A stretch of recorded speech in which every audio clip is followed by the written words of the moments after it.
Livro de Lucas, no capítulo 15.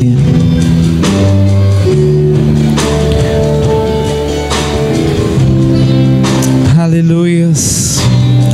Pai, nós queremos conhecer mais e mais do Senhor, ó Deus. Aleluias. Lucas, capítulo 15.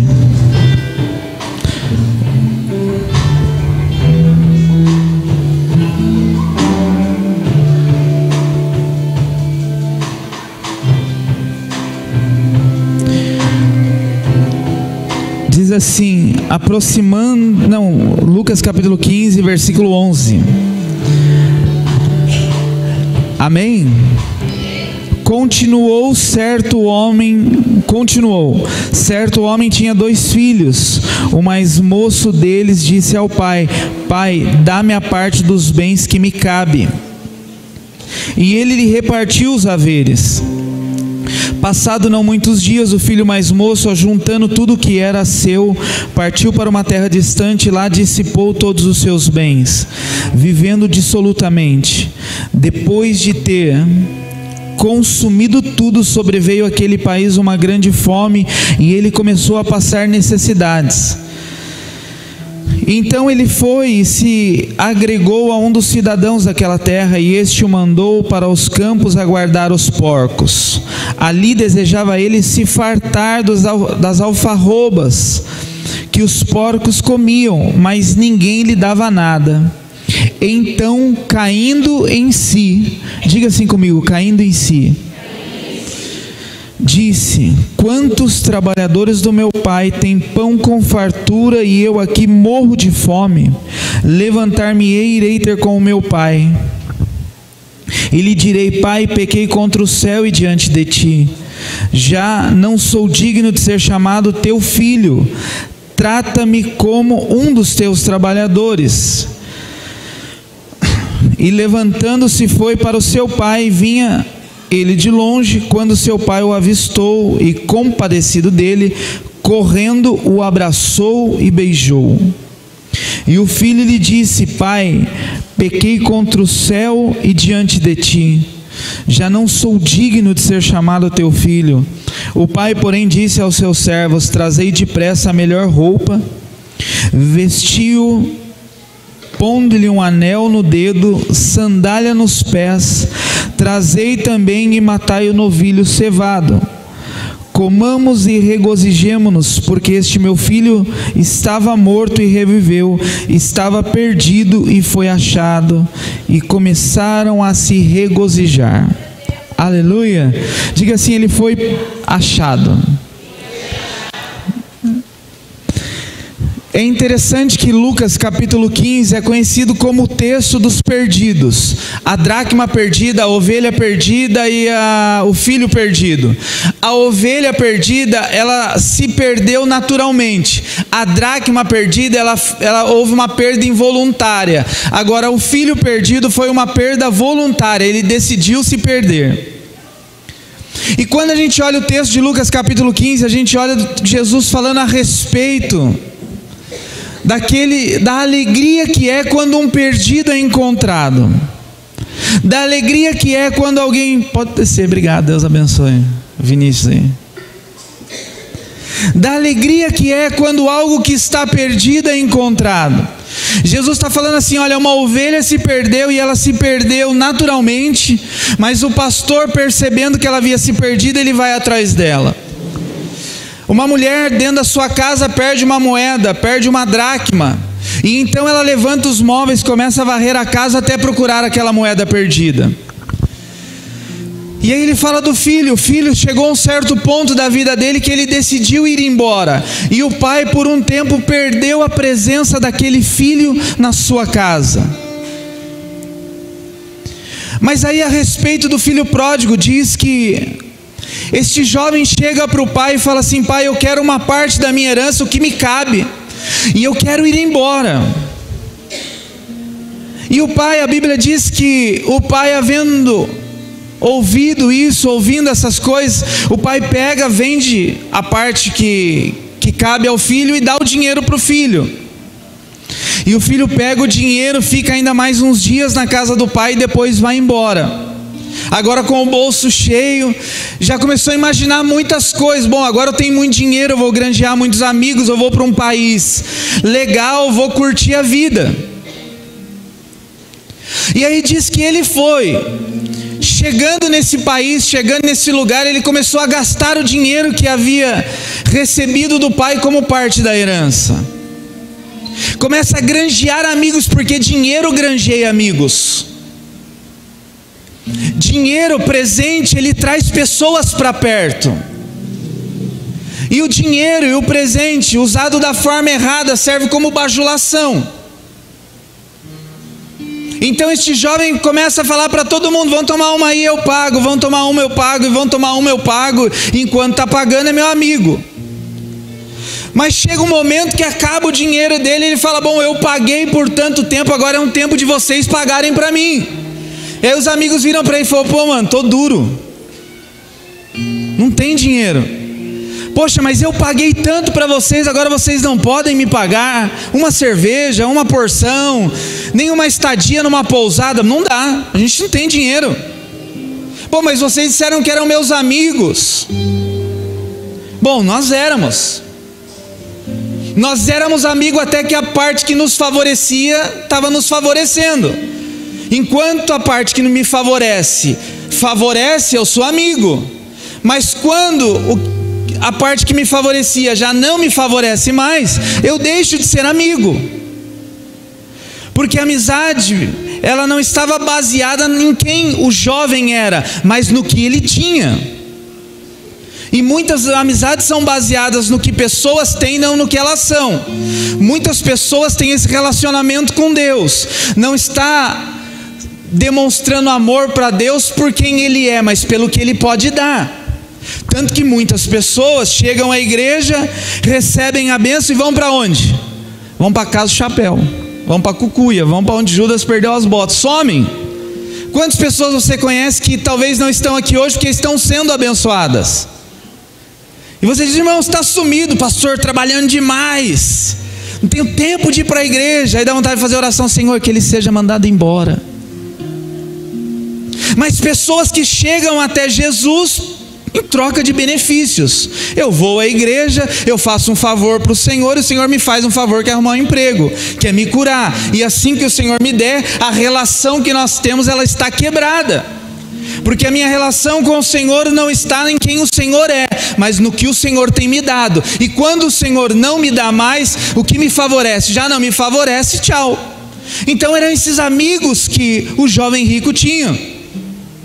Eu caminho com você até o ponto que você faz o que eu quero. A hora que você não faz mais o que eu quero, eu estou fora. E na hora que ele não tinha mais o que oferecer, ele falou: bom, cadê os meus amigos? Ô, cadê aqueles caras que falavam tamo junto? Cadê aqueles caras que falaram: olha, o que precisar de mim é só gritar? Cadê aqueles caras que falaram: olha, precisar de mim, conte comigo? Pô, agora eu preciso. E aí ele vai e pede um emprego. Ele fala: então pelo menos ninguém quer me dar comida, ninguém quer me dar hospedagem, então me dá um trabalho. E alguém pega o jovem rico e fala assim: o ex-jovem rico, jovem continuou, mas o ex-rico, fala: agora você vai cuidar de porcos.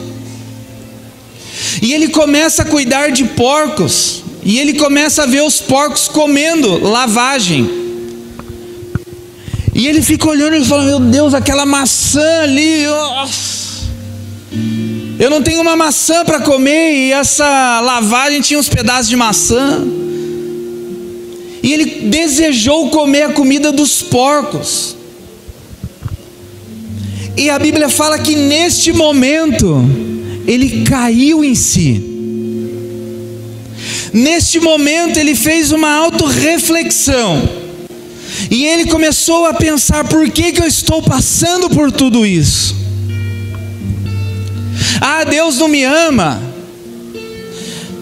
Talvez a princípio ele começou a questionar Deus: oh Deus, o Senhor não me ama? Olha o que eu era rico, agora eu sou miserável. Mas a Bíblia diz que ele faz um pacto. Ele fala assim: eu vou voltar e vou dizer ao meu pai que eu quero servi-lo a partir de agora como um dos seus trabalhadores. Por quê? porque os funcionários do meu pai estão comendo melhor do que eu hoje. Então, se eu for ser um funcionário do meu pai, eu já vou comer melhor do que eu estou comendo agora. E aí a Bíblia diz que ele chega na porteira, ele não entrou ainda.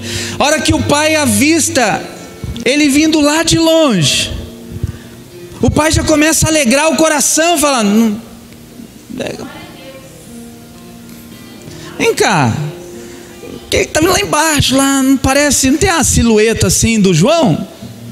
Aí o outro vem: parece. Não, mas não pode ser. Porque eu imagino que o pai ia todo dia na porteira ver se o filho estava vindo. Eu imagino que o pai todo dia ia até a porteira ver se tinha alguma novidade chegando. E aí daqui a pouco a Bíblia fala que quando o filho chega, o pai celebra uma festa. Diga assim comigo: o pai celebra uma festa quando o perdido é encontrado. Aleluia! O pai celebra uma festa. O pai fala: é meu filho, é o João. Aí o pai pula no pescoço do filho, dá um abraço bem apertado, fala: filho, que bom que você voltou para casa. E aí o pai fala, quando o pai verbaliza algo, o pai fala aquilo que estava já no coração. Ainda que ele tinha uma expectativa da volta do filho, mas ele também tinha o filho como morto, porque ele fala: o meu filho estava morto e reviveu. Ou seja, o pai não tinha mais esperança da volta do filho, mas naquela noite brotou uma alegria no coração, porque ele recebeu o filho de volta. E aí diz que ele fala: põe roupa nova, põe anel no dedo. Anel simboliza autoridade. O pai falou assim: está aqui meu filho, meu anel, eu resgato a autoridade que era sua. E aí fala: agora mata um boi e vamos fazer um churrasco. Hoje eu não vou falar sobre o outro irmão, porque nem vale a pena falar sobre o outro.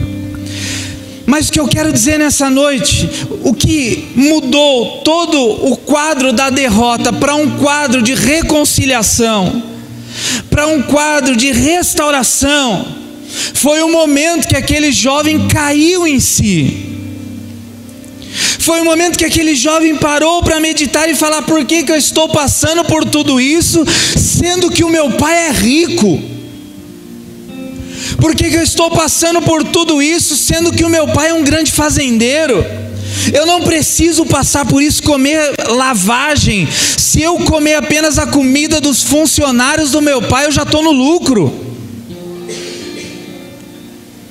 E a tradução não, mas a definição do termo caindo em si no dicionário diz assim: reconhecer o erro ou imprudência depois de ter se iludido com algo, tomar consciência do que fez ou do que ia fazer.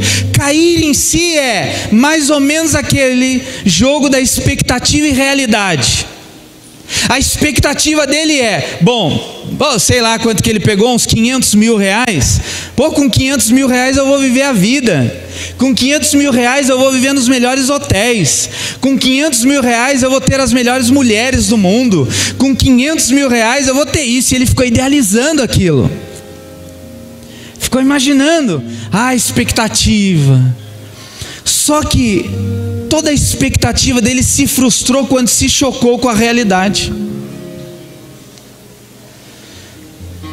Porque a expectativa é eu esperar algo, a expectativa é eu imaginar algo que talvez não é real, que eu estou idealizando, mas nem sempre a realidade é igual à expectativa.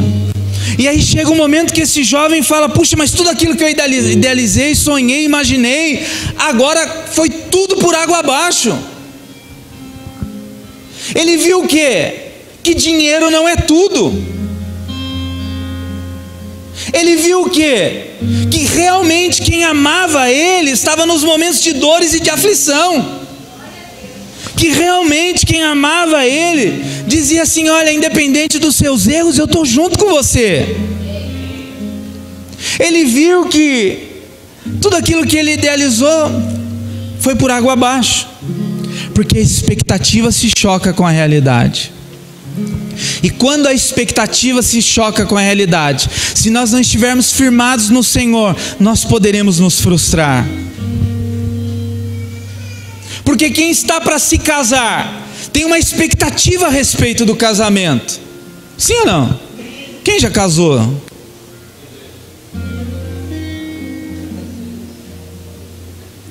Ontem nós celebramos a bodas de prata aqui do Amarildo e da pastora Neia.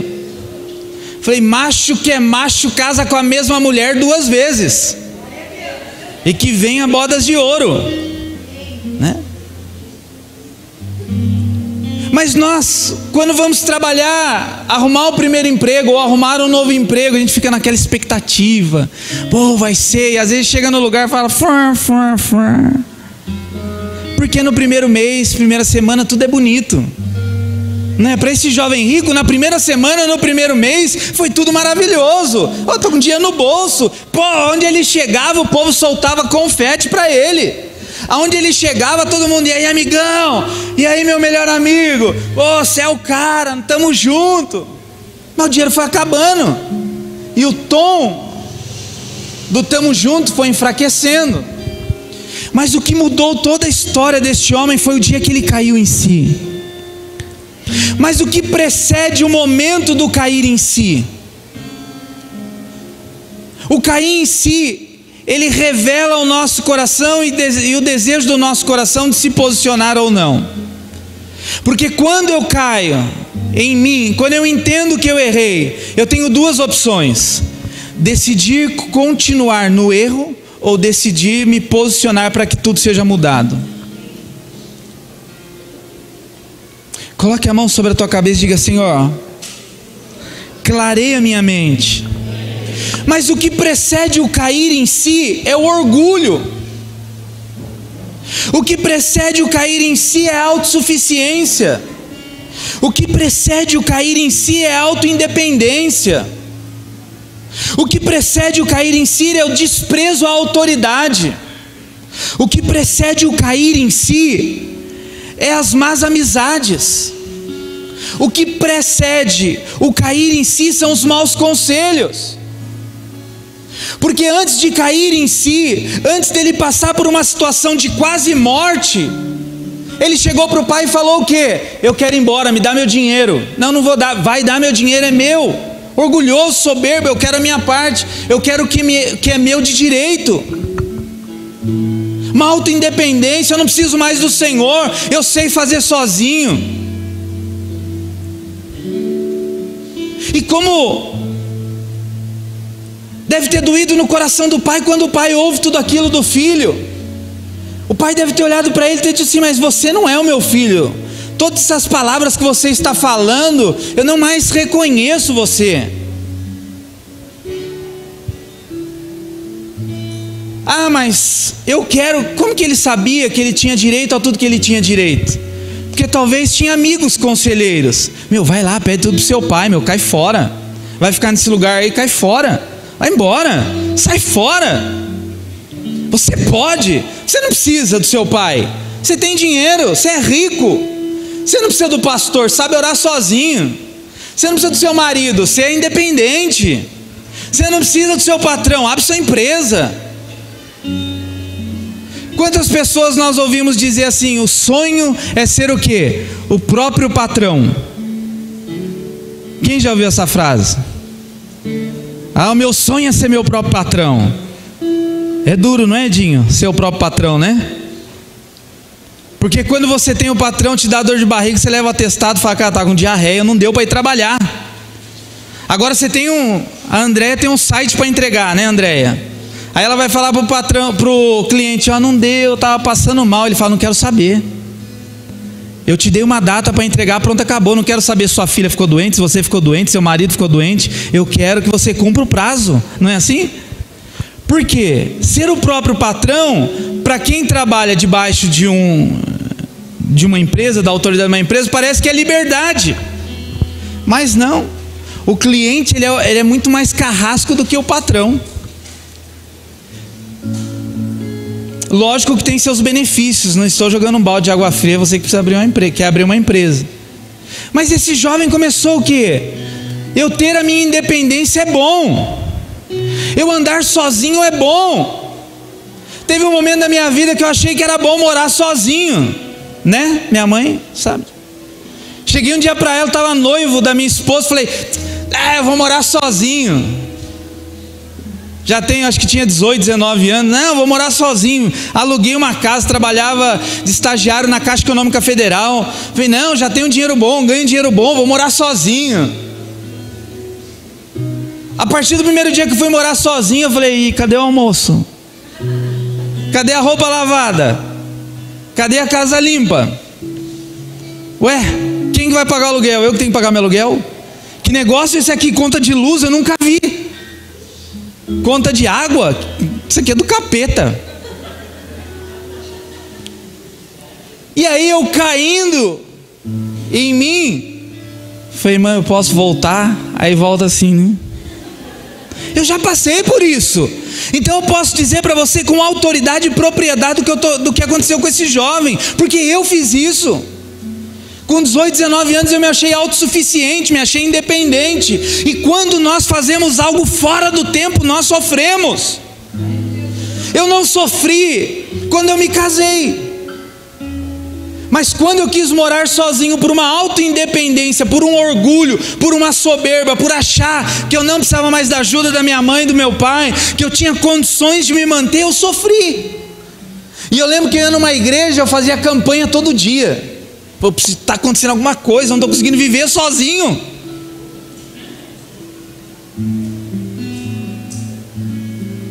E aí eu tive que cair um dia orando.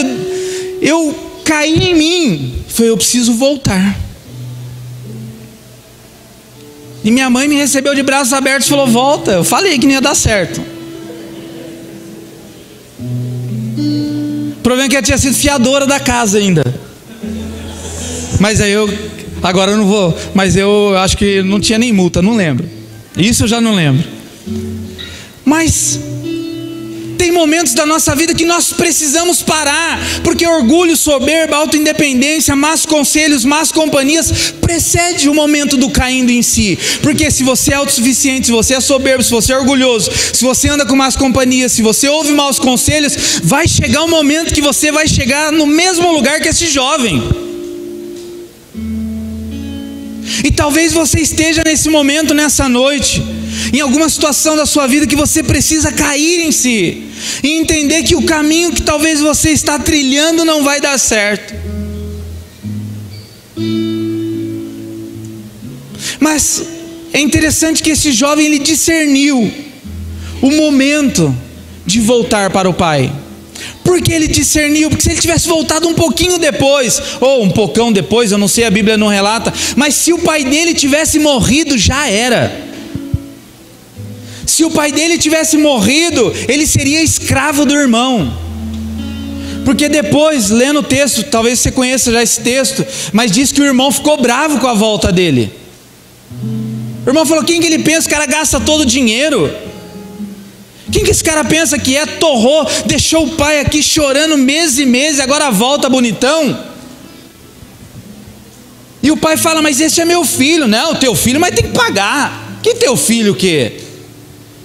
Porque muitas vezes nós somos carrascos dos nossos próprios irmãos. Nós não temos misericórdia. Mas o pai é misericordioso. Diga assim comigo, o pai é misericordioso. E se esse jovem tivesse demorado um pouquinho, o pai tivesse morrido, quando ele caísse em si, não daria mais tempo de voltar para a restituição de tudo aquilo que Deus tinha para restituir na vida dele. Então não fique protelando o que você tem que fazer hoje. Não deixe para pedir perdão amanhã coisas que você tem que pedir perdão hoje. Não deixe para abraçar amanhã quem você tem que abraçar hoje. Não deixe para dizer eu te amo amanhã para quem você tem que dizer eu te amo hoje. Não deixe de honrar hoje quem você tem que honrar hoje. Não deixe para honrar amanhã. Ah, mas amanhã eu estou esperando chegar o Natal. Meu irmão, dê hoje, porque você não sabe nem se Jesus não vai voltar amanhã. E eu queria passar um vídeo. tá aí no programa. Apaga a luz para mim, por favor. Para um pouquinho. Brunão, aumenta lá para mim. Eu não sei se eu deixei no volume certo.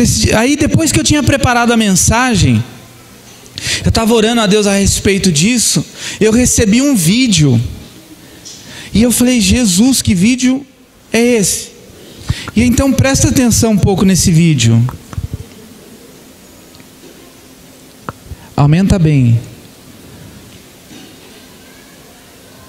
Volta. Tá sem som? Vê se o cabo do computador tá certo. Mas enquanto eles vão arrumando ali, diga assim comigo: eu preciso discernir o tempo certo de cair em mim mesmo, de entender quais são os meus passos certos e errados. Porque esse jovem, quando ele caiu em si, ele começou a refletir em tudo que ele havia falado para o pai dele. Ele começou a refletir por que ele havia chegado ali. E todos nós sabemos o momento que nós estamos passando e por que estamos passando por isso. Todos nós sabemos. Não adianta você falar: eu não sei o que aconteceu comigo, aconteceu um erro no percurso. Mas por que aconteceu um erro de percurso? Em que momento você pegou um atalho? Em que momento você se desviou do propósito? Em que momento você talvez foi orgulhoso, soberbo, arrogante, prepotente, autossuficiente? Em que momento? Porque é no momento do cair em si que eu começo então a refletir nos meus passos. É no momento do cair em si que eu começo a refletir o que me levou até aquele momento. E aquele jovem rico, ele faz um propósito, ele fala: se eu chegar até meu pai, e meu pai estiver lá, eu vou falar isso, eu vou falar isso, e eu vou falar isso para o meu pai. Ele começou então agora a criar uma expectativa, não irreal, mas a partir da vida dele, no que dependia dele. O problema é que nós colocamos as nossas expectativas em pessoas, por isso vivemos frustrados. Ele colocou a expectativa dele na ida, no dinheiro. Na volta ele colocou nele mesmo. Ele falou: olha, se eu for funcionário do meu pai, eu já estou bom, porque no que depender de mim, eu vou pedir perdão pro meu pai.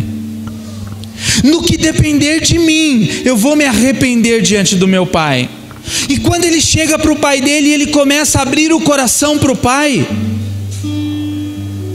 Ele já havia tudo idealizado, tudo aquilo. Ele só verbalizou aquilo que ele já tinha idealizado nele mesmo. E esse vídeo, volta, tá no começo? Olha aí. Nossa, aumenta. Que pesadelo. Dormindo no volante. Não é pesadelo, não. Você morreu, mano. Peraí, eu tenho frete pra entregar, meus filhos pra criar. Fala isso pra elas. Você pegou no acostamento. Mãe? Respeite os limites de velocidade. Viva o trânsito com educação e respeito. Que isso? O que tá acontecendo? Calma, meu filho. Você morreu, velho. Eu morri. Como assim morri? Eu tava indo trabalhar. Celular, né? Que nem eu. Sempre com pressa, né? Eu tava atrasado, eu precisava. Pai? Onde ele está, pai? Nunca dirija usando o celular. Viva o trânsito com educação e respeito. Fernando, cadê você? Onde é que eu tô? Moça, desculpa aí, você morreu, velho. Como assim? Eu acabei de casar. Ô, Fernando, cadê você? Fernando, ele bebeu e dirigiu. Claro, o nosso casamento. Fernando, cadê você? Fernando sobreviveu. Não, ela morreu daqui uns anos. Tipo, Se beber, não dirija. Viva o trânsito com educação e respeito. Uma campanha do Detran e Governo do Estado. Forte, né? Será que eu vou cair em si ou em mim quando eu estiver dentro de um saco preto? Quando eu perder minha família? Quando eu perder meu ministério? Quando eu perder minha casa? Será que Jesus, dando muitos exemplos na Bíblia, nós vamos despertar para aquilo que Deus está falando? Será que se nós olharmos para a palavra de Deus, nós não seremos ministrados por ela. Porque nós vemos pessoas entrando na igreja e saindo da igreja todo dia fazendo as mesmas coisas. A vida não muda. Não falta um culto, mas a vida não muda. É o mesmo grosso dentro de casa. É o mesmo fofoqueiro de sempre. É o mesmo maledicente de sempre. Não dizima, não oferta. Será que você vai esperar passar a dizimar depois que você perder o emprego e estiver no estado de miséria? Ah, Deus, se o Senhor me der um emprego, a partir de agora eu vou começar a dizimar. Será que você vai cair em si quando você estiver diante de uma lavagem, desejando a lavagem dos porcos como o jovem rico? Será que você vai falar, puxa, eu não devia ter usado o celular na direção quando você levar toda a sua casa para o cemitério? O problema é que nós achamos que isso nunca acontece com a gente. O problema é que palavra é ministrada, palavra é ministrada, palavra é ministrada, palavra é ministrada, e nós não damos atenção às palavras que são liberadas. Nós somos displicentes quanto tudo aquilo que Deus está falando conosco.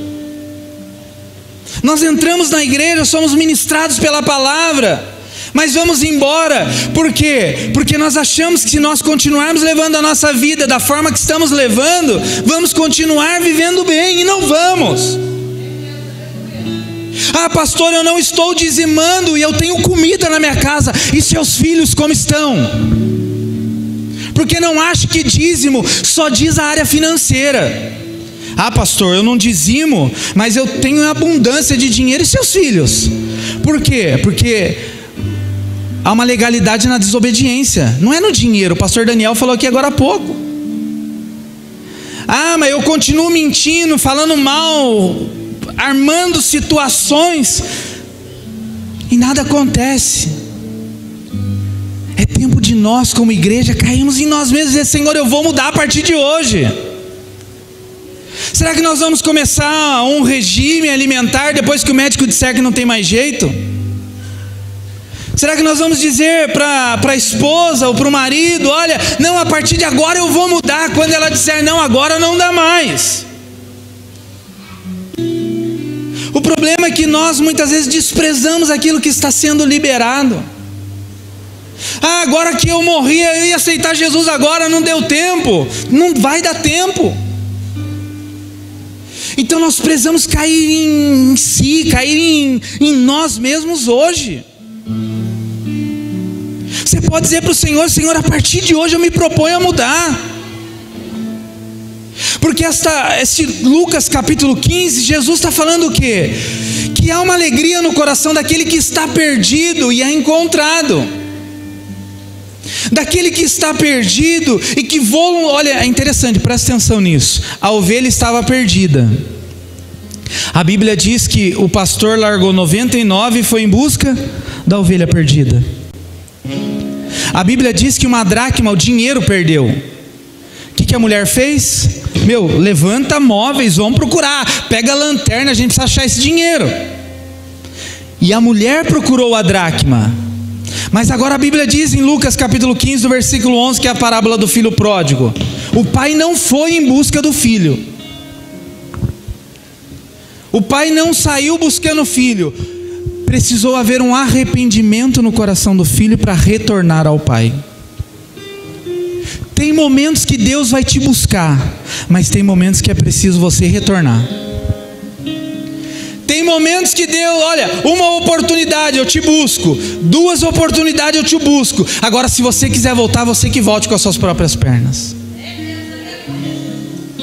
Ah, mas eu estou errando e Deus está tendo misericórdia e está me buscando. Foi assim com a ovelha. Ah, eu estou errando, eu estou perdido, mas Deus teve misericórdia. Foi assim com a dracma. Ah, eu estou errando. Não foi assim com o filho pródigo. Jesus fala o quê? O filho pródigo precisou cair em si, se arrepender e voltar com as próprias pernas para o pai. Se você quer algo restaurado na tua vida, volte com as suas próprias pernas nessa noite para Deus. Diga para o Senhor, Senhor, eu me arrependo.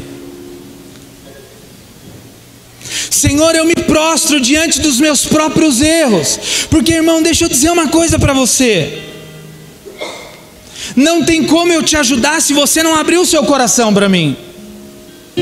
Não tem como eu ajudar minha esposa se ela se fechar num quarto escuro e ficar... Nós estávamos falando sobre isso esses dias. Eu ministro com a minha esposa, ela ministra comigo toda hora. A gente está dirigindo, está um olhando para o outro: meu, você fez isso errado, você precisa melhorar nisso. Eu não tenho um dia específico, eu não preciso jejuar, eu não preciso orar, fazer campanha de 7 dias para falar com a minha esposa, porque nós somos um. Estou sentindo o momento de conversar com a minha esposa.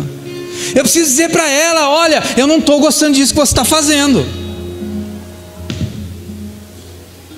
Agora não adianta eu chegar um dia para ela e falar assim: olha, eu estou indo embora de casa. Por quê? Porque você faz isso errado, isso errado, isso errado, isso errado, isso errado. Mas por que você não me falou antes? Mas você nunca tivemos tempo?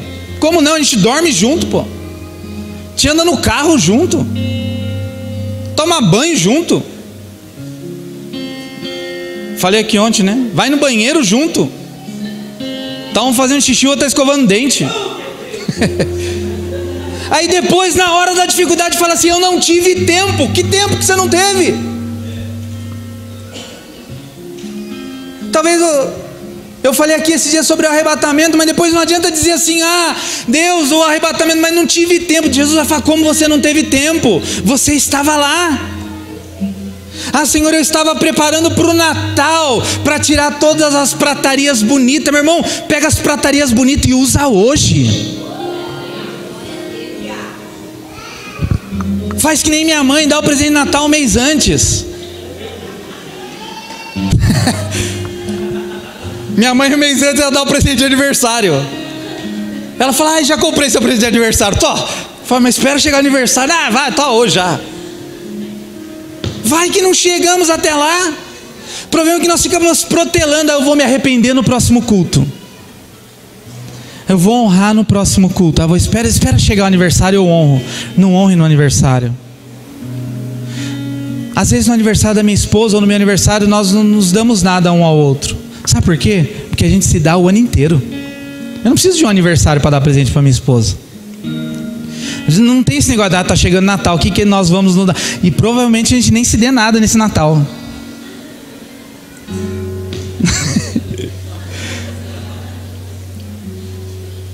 Mas sabe o que e eu não estou falando aqui na demagogia e bonitinho não, mas sabe o que nós falamos um ao outro? A tua presença me basta. É isso que o Senhor quer ouvir de mim e de você nessa noite. Senhor, a tua presença me basta. Curva a tua cabeça. Diga: Senhor, a tua presença me basta. O louvor pode subir. Diga ao Senhor: Senhor, a tua presença me basta. Sabe, você quer honrar o Senhor? Esteja íntegro na presença dEle.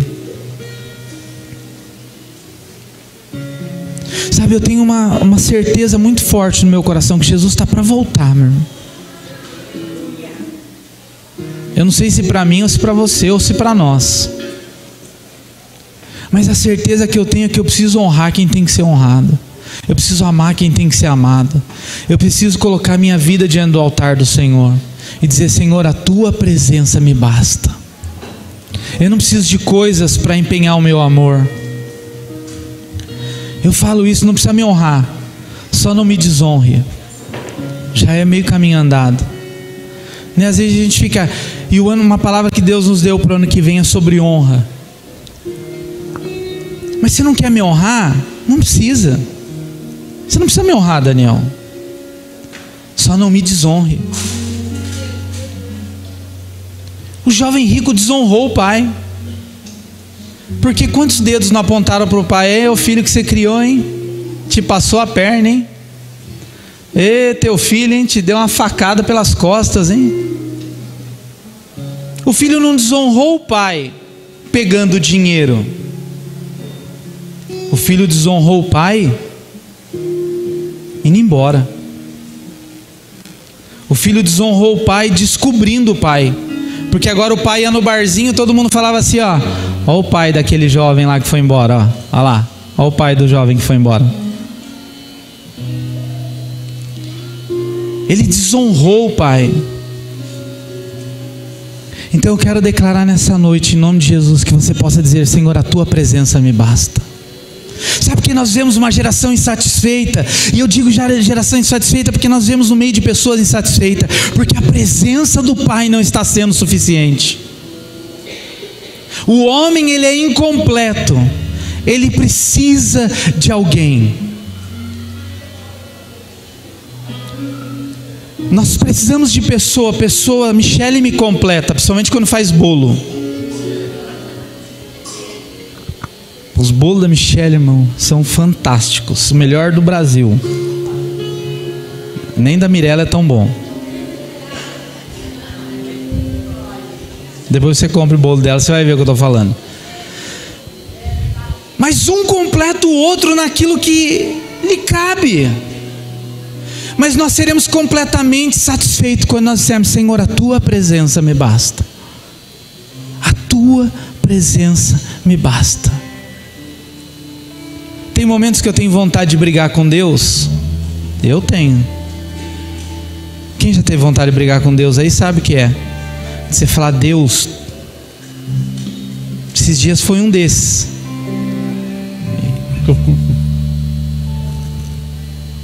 Não vou abrir a boca, senão eu vou murmurar. E Deus falou assim: antes de você falar qualquer coisa. Aí foi que Deus falou comigo: olhe para a sua vida.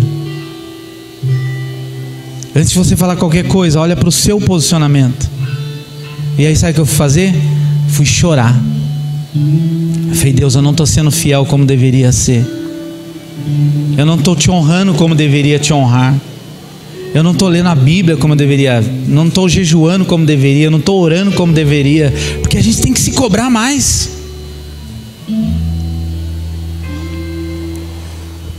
Os benefícios do caindo em si é quebrantamento. Quando você cai em si, você se quebranta. Você não precisa de ninguém orando por você. Você mesmo vai para o quarto, chora, se arrepende, ramela todo lá e sai de lá renovado. Os benefícios do caindo em si é desejo de fazer o que é certo. A partir de agora eu vou fazer aquilo que é certo. Eu errei. Não dá para voltar, beleza. Mas a partir de agora eu vou fazer o que é certo. Esse jovem foi lá e chegou para o pai e falou: pai, a partir de agora eu quero fazer o que é certo. Então curva a tua cabeça, eu quero orar com você. Pedro caiu em si quando negou Jesus. Davi caiu em si quando adulterou com Batseba. Jonas precisou estar lá no fundo do mar, dentro do ventre de um peixe, para cair em si. As palavras que Deus tem liberado sobre nós nesses dias são palavras de reflexão.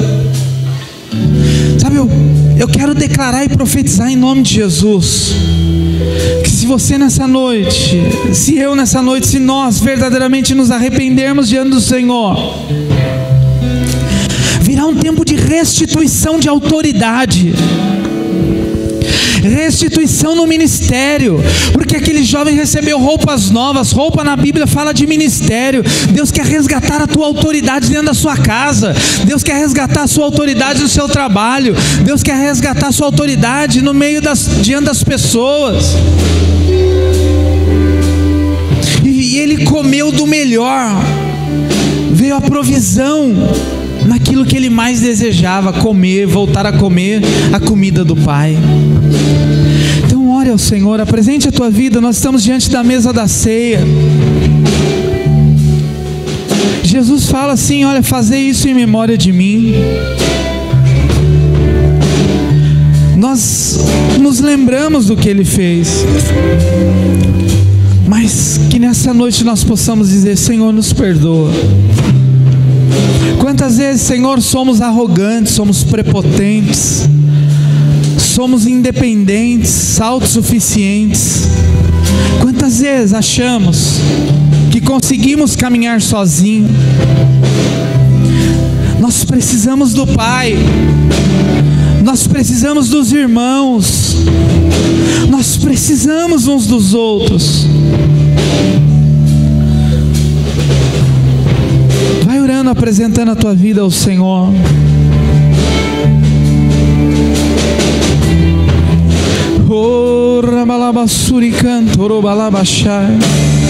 O meu